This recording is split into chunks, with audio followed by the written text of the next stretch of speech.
Paso de gigante del Valencia Basket. Los hombres de Velimir Perasovic se acercan a los puestos de cabeza de serie de cara al playoff tras batir por 61-72 al UXUE Bilbao Basket.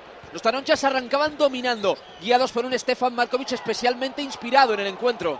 8 puntos, 5 asistencias y 4 recuperaciones para el base serbio que permitían a su equipo marcharse en el marcador. Aunque los hombres de negro no se iban a rendir fácilmente, Mamadou Sam se soltaba la melena ante las bajas de Lamont Hamilton y Milovan Rakovic, aprovechando la asistencia de Raúl López para hundirla una mano. Y desde el banquillo venía la caballería. 9 puntos en 3 minutos para un especialmente activo Roger Grimau, que permitía a los suyos darle la vuelta al marcador. Pero la omnipresencia de Justin Dolman le dejaba al Valencia Basket el marcador de cara tras los primeros 20 minutos para poner el marcador 31-38.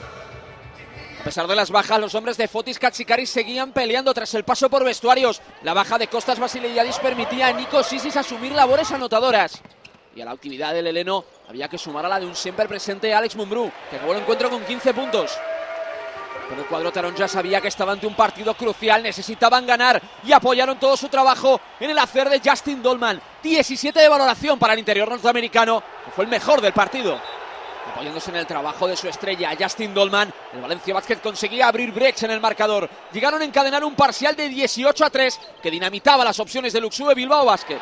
Con esta victoria, los hombres de Perasovic dependen de sí mismos para ser cabeza de serie en el playoff, mientras que los resultados en la mañana del domingo aseguran como mínimo la sexta plaza del UXUE Bilbao Basket.